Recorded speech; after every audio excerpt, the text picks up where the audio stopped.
So, welcome back to the Raising Our Vibration podcast, where we explore higher consciousness through spiritual practice. And today we have an exciting subject for you today: opening the mouth of God as a foundation for spiritual practice. So, that's a pretty provocative title, right, Stephen? That's something that will grab your attention. What is the mouth of God in spiritual practice? So, in several spiritual traditions, the medulla oblongata, which is in the base of the skull, so where your spinal cord comes up, it connects, it goes into the skull and connects to the medulla oblongata, and that then connects into the brainstem. So what's important about the medulla oblongata, and why is it called the mouth of God? So the medulla is the origin of the vagus nerve, for one. So it regulates autonomic processes such as your heart rate, your respiration, your digestion. And it also is kind of the connecting point between higher consciousness processes and those kind of basic organismic awareness or interoception in the body. So it's a place where you can have some interaction with these autonomic nervous processes. And this is a foundation for meditation and a foundation for higher conscious states. So interoception, we talk a lot about interoception, and interoception happens as the vagus nerve comes up through the spinal cord and into the brain, and we are able to pick up those signals. Okay, so we can pick up the signals, for example, of our respiration. We can feel our breathing inside our body. When we're feeling our breathing inside our body, we are using that information that's flowing through the vagus nerve and up into the brain. So Yogananda saw the medulla oblongata as the mouth of God, as the kind of the gateway or portal into sensing the internal energy flow in the body, and then to sensing cosmic energy and merging with cosmic consciousness. So I know, Stephen, as a longtime student of Yogananda, you have a lot to say on that. So I'll pass it over to you. Yeah, thank you, Kevin, and love and blessings to everybody in your beautiful day. This is a very, very rich conversation, one that I've been present to over many long years of working with Paramahansa Yogananda. So for those of you that are watching the podcast on YouTube, I'm going to just share my screen a moment, and you're going to see a picture of both the mouth of God, or the medulla oblongata, and the vagus nerve, and the reticular activating system, which is the set of neurons at the brain stem, and the subtle energy biofield. So for those of you who are listening on the podcast, if you can imagine right at the base of your skull in the rear there, if you imagine an opening that actually gives you access to prana, life force, which was the way that Yogananda spoke about it. So the mouth of God, what exactly does that mean? In terms of how Yogananda described it, he said the medulla oblongata, which is at the base of the brain, was the seed of life itself, formed from a seed cell. And that the original nucleus, when it entered the soul at the time of conception, this was where it formed from. And he explained that at this cosmic center, there was, and through this mouth of God, we continuously receive vibrating life energy, that it's crucial to the way that we function. And the medulla, therefore, so that area at the base of your skull, becomes the principal entry point for all these cosmic energies, and in fact for the body's supply of universal life energy. And I often used to consider this in my practice, because when you practice Kriya Yoga, and for those of you that are part of our Raising Our Vibration community and have done Kevin and my subtle energy meditation course, you'll know that we spend a lot of practice time starting to nurture and work with the spine, the way the energies move, or the way the prana or shakti or chi moves up the spine to this point.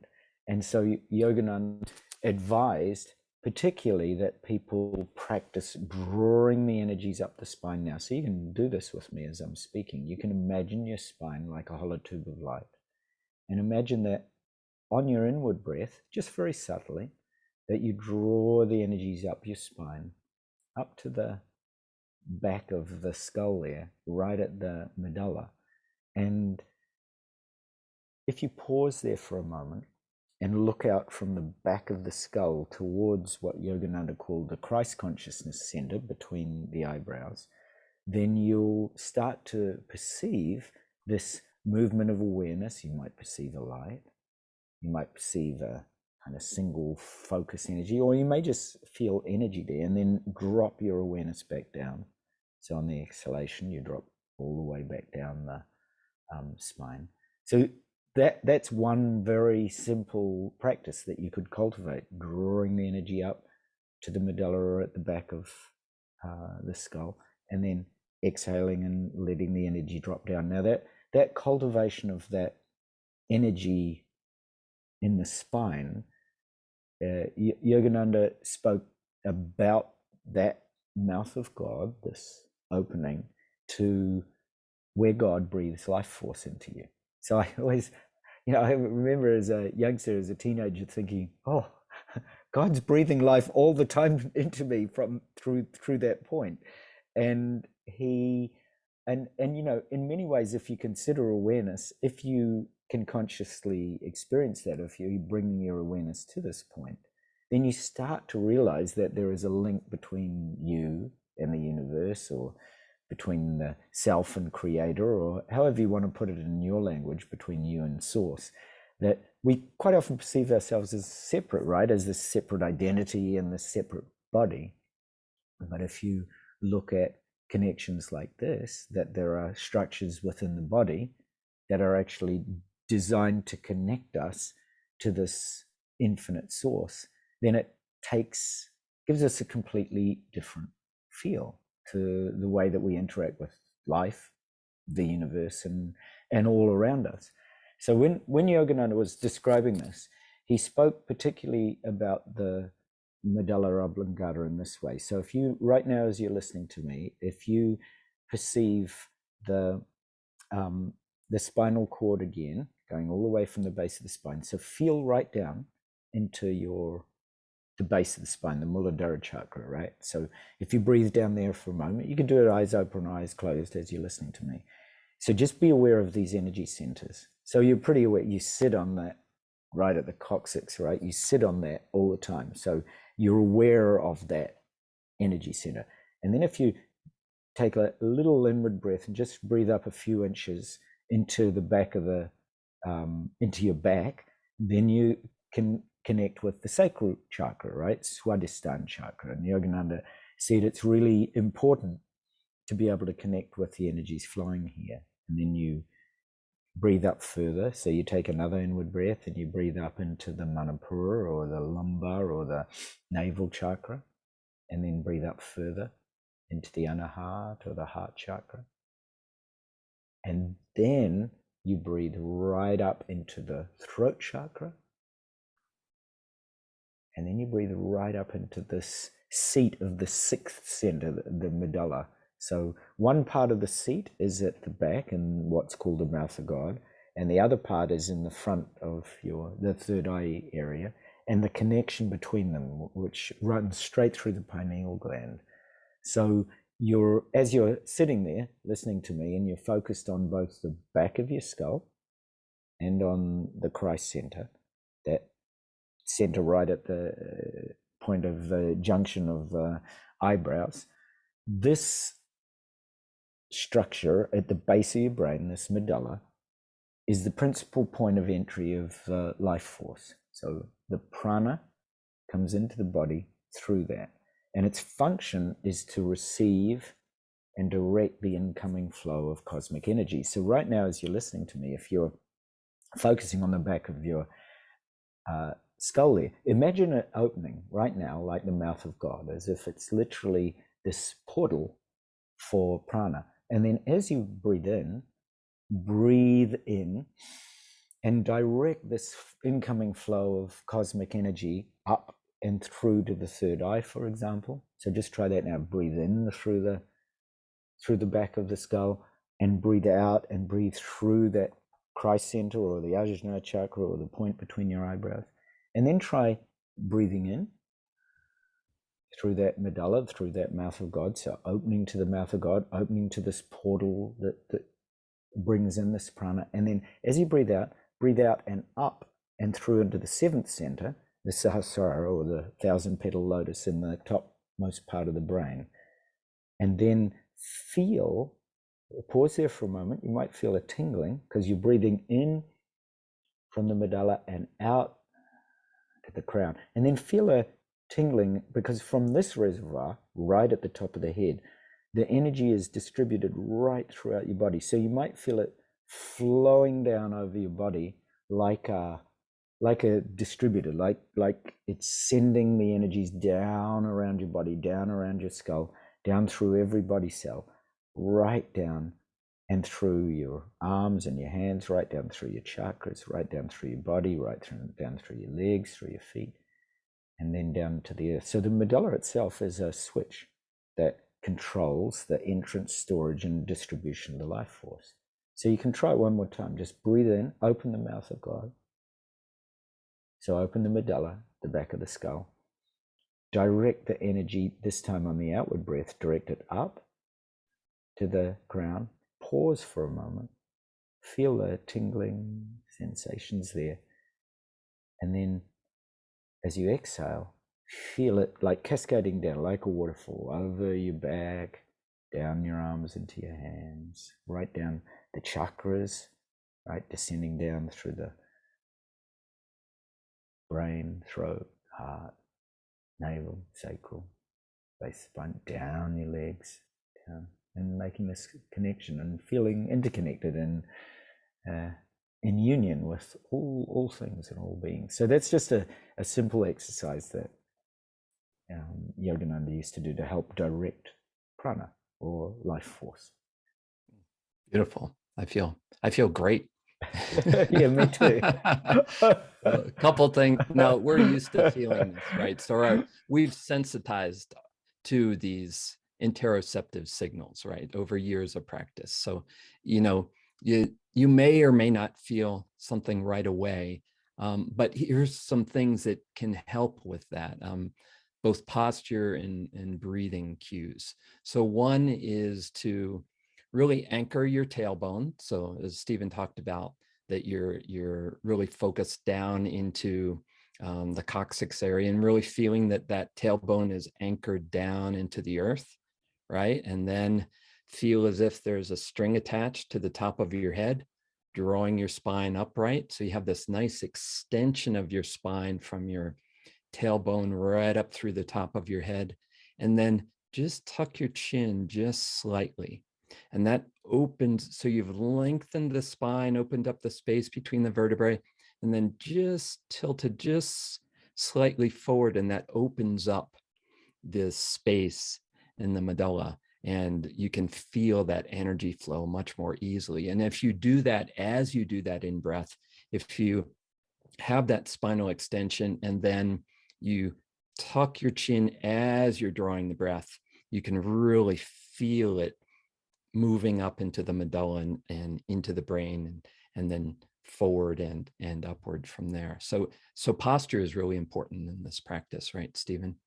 And then also deep diaphragmatic breathing, right? So if you think of your diaphragm as a dome at the base of your ribs, when you take a nice deep in-breath, that dome flattens downward, okay? And it gives you the feeling as if your abdomen is expanding. And that also opens up space in your lungs so that you can draw a deeper breath. At the same time, it also, the pericardium, the tissue around the heart, is connected into the diaphragm. So as the diaphragm pulls down, the heart is actually stretched downward. And so the deep breathing rhythm also gives the heart a nice deep rhythm. And so you're affecting your respiration, your heart rate. And then as you are pumping the breath just slowly and deeply like that, it also serves, that pressure serves to pump the cerebrospinal fluid up through the spine, through that medulla, and into the brain and out through the brain. So there's really a deep physiology, as Stephen was saying, that supports our spiritual practice. And so that the posture points and then the deep breathing rhythm really feed this process. All right, Stephen.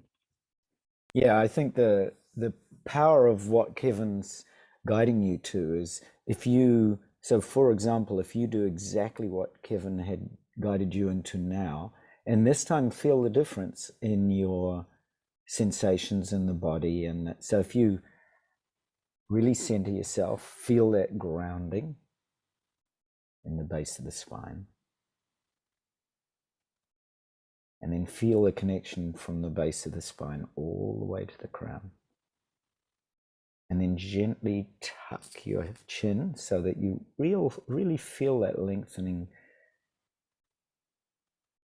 in the back of the neck there. So as Kevin said, this is really crucial to opening the medulla oblongata, the mouth of God. So you really feel into that gentle lengthening. So it's quite subtle. So spend a little bit of time feeling that opening, almost as if God was stretching the back of your skull there, just ever so slightly, to allow this cosmic life force to pour in, this prana. And then begin this deep breathing in the diaphragm. So you're breathing in, taking a really full breath, bringing that awareness to the diaphragm as you breathe. And you might even want to place your hands there. Sometimes that's quite a useful thing to do. If your awareness doesn't find it easy to drop down into the diaphragm, try placing your hands there on your diaphragm, just feeling them rise.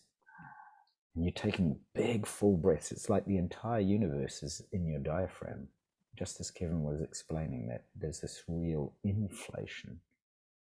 Right? So as you breathe in, it's like a gigantic ball in your diaphragm. It's expanding. And as you're breathing like this, in this very full breath, take in that prana in through the back of your skull. So actually feel as if simultaneously, with your chin tucked, feeling grounded, the base of the spine, that you're taking in this cosmic life force from the entire universe, as if the entire universe is flowing in through the back of your skull. And so pause there for a moment. And as you breathe out, try directing it upwards and around the crown and down around your entire body.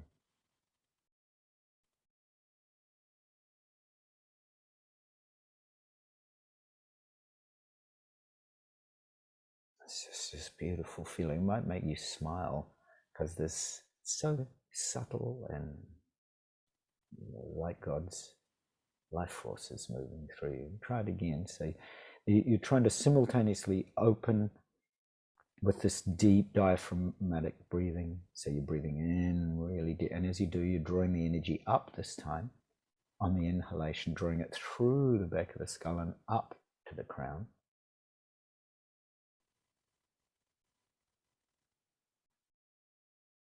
Pausing at the crown, keeping that chin gently tucked, just ever so slightly, to allow that opening, to really allow all that prana to move through it. And then on the exhalation, really big exhalation, like a long exhalation, so that you activate the vagus nerve as you're breathing.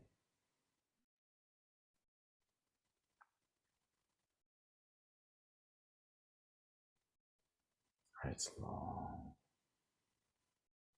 It's amazing what it does. It can sometimes free up all sorts of tensions in the body. Okay, and we'll try it one last time. So this is just 3 breaths you can do any time during your day.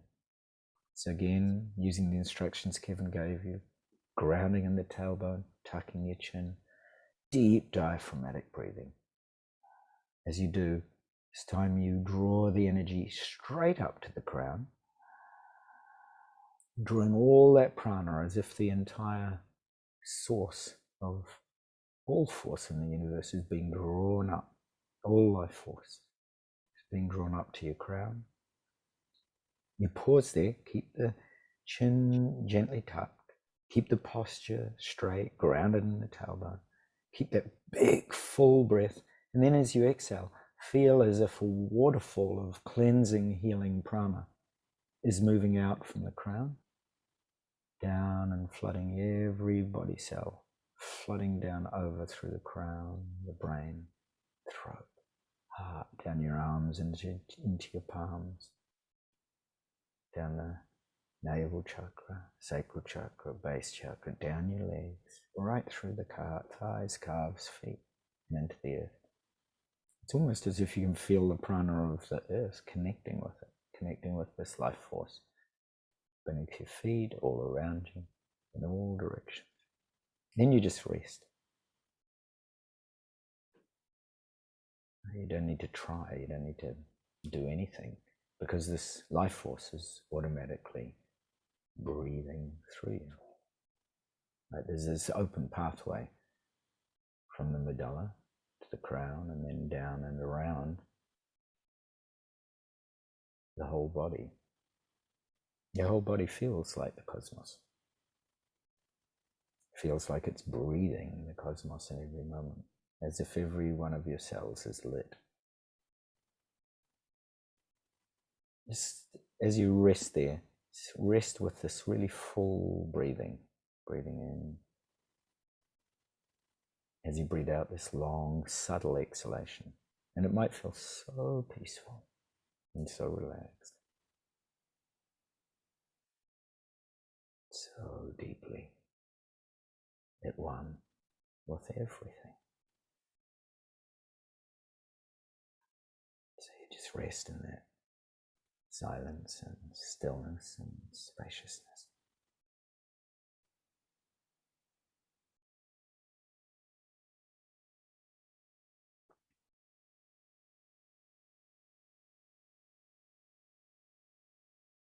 You're just very aware that this center of all centers in life, the one center, the medulla, through which the life force enters the body, that when you receive life force in this way, you're also activating all the centers throughout your body.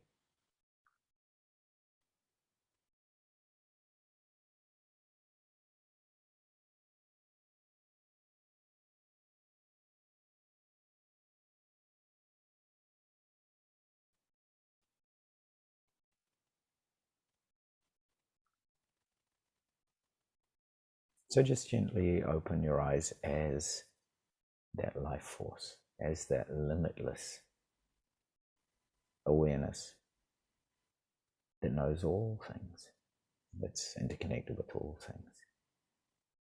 And it's curious, and I know in many of the brain research studies, such as Andrew Newberg has done, he refers to this, activation in the frontal lobes at the beginning of practices, especially mystical practices, and then how the frontal lobes deactivate and the energy is transferred to the parietal lobe, the temporal lobes, and right at the back to the occipital lobes. And I know Kevin's experienced this, and I have too, and Kevin's lab reports show this same thing, and it's curious to connect this in with what Yogananda was saying, because the area of the medulla is what is also being called the golden chalice or the occipital cup, because in many esoteric teachings, this occipital cup at the back of the brain holds the cosmic intelligence or wisdom. So it is a literal it's considered literally brain rewiring to connect here. And if you think about it, a lot of the time we're quite forward thinking. You know, we look out through our eyes, we're very aware. You know, we don't necessarily drop our awareness a lot of the time into this back area, this occipital area.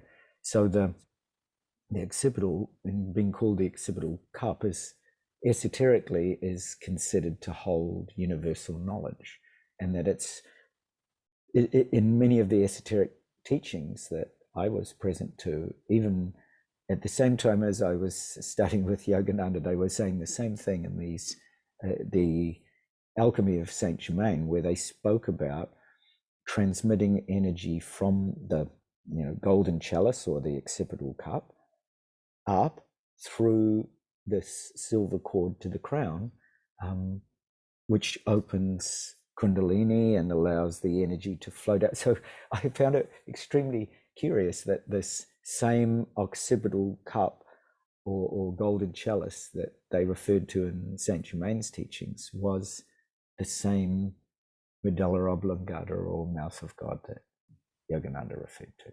Yeah, so Kevin's own lab tests show this activation, Kevin. So you might want to just inform us a little bit of some of the things that you discovered in that awakening of that occipital energy. Yeah. So first of all, it's a really vibrant felt sense, right? As you were describing in that, as you beautifully guided that practice, it's like that part of your brain stem up into the center of your brain just lights up, right? And then lights up forward and lights up upward. And then it feels like your whole brain is lit up. But there's a real shift in the activity of the brain where when we're thinking, we tend to, if we're overthinking, we get a really tense in the forehead and we're over pushing, we're over trying. And that could happen in this practice too. If you're over trying, right, you're going to be kind of tense in the front of your head and you may feel almost like a headache with the practice. So relaxation is really key, right? So just really letting this be natural and easeful. And as you guided us, that it's like the universe is breathing through your spine into your brain. The universe is breathing, right? So it's not, at a certain point, we initiate it volitionally, right? We take these breaths, but then as you guided us, we rest and we experience that the universe is breathing this breath through us.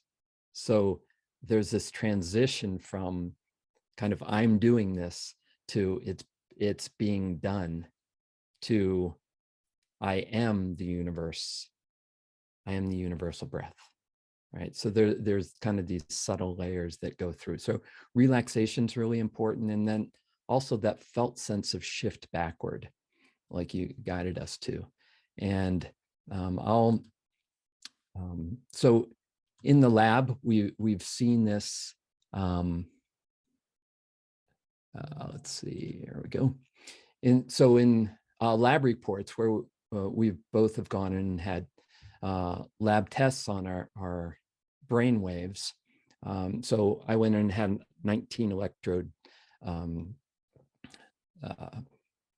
brain measurement, EEG measurement, and there was a real lighting up of this occipital area and with higher frequency brain waves. But even now in Mind Monitor, and I've just shared my screen now for those who are watching the video podcast on YouTube. And so I'll describe it for those of you who can't see this.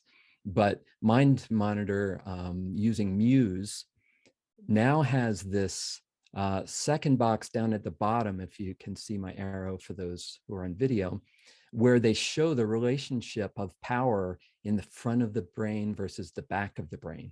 So the left side in blue is the front, the power of the brainwaves in the front, and the red on the right is the power in the back. And you can see in this Mind Monitor graph that the brain activity is really shifted. So it's back dominant here. And that's really the main thing I wanted to show in this graph. And it's a cool thing that you can now see in Mind Monitor is that shift back into the back part of the brain. Now, Muse doesn't have electrodes right on the back of the brain, but it has those sensors on the side that are starting to give you that flavor of what's happening in the back and middle of the brain.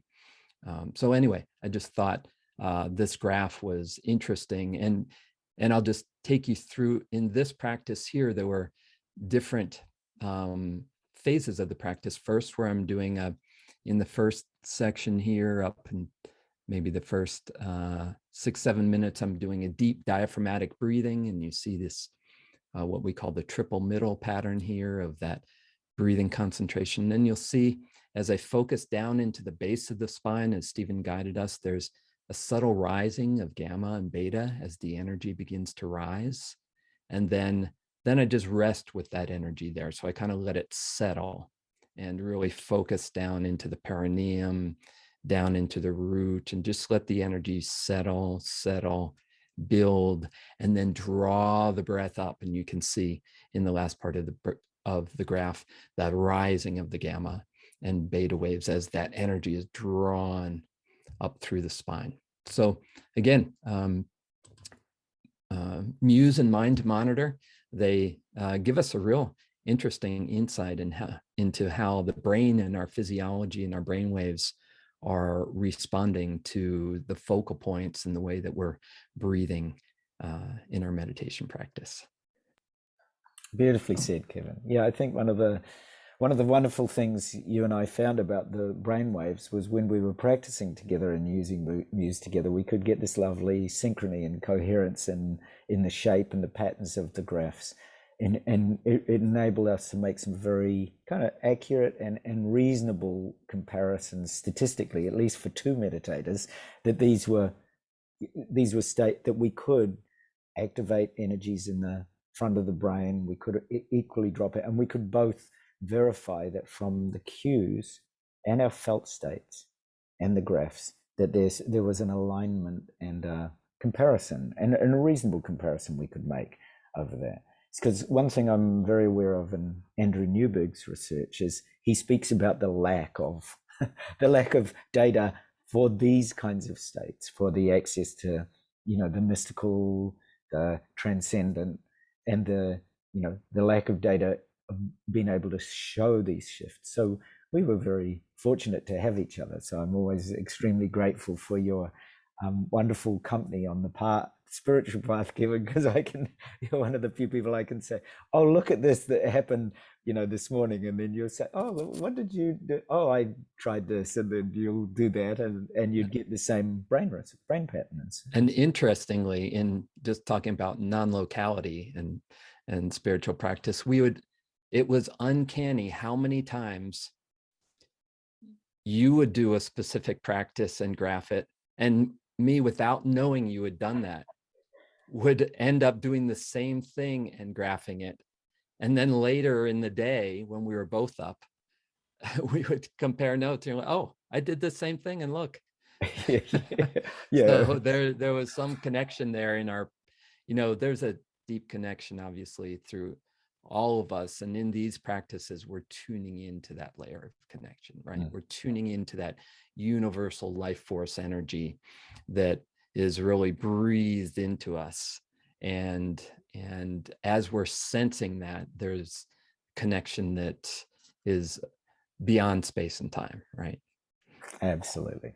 That's a beautiful way to finish. The connection with all beings beyond space and time. I love that, Kevin. It's really beautiful. Yeah, thank you always for the wisdom and light that you bring. Likewise, Stephen, thank you. And thank you all for watching and listening, and enjoy your practice.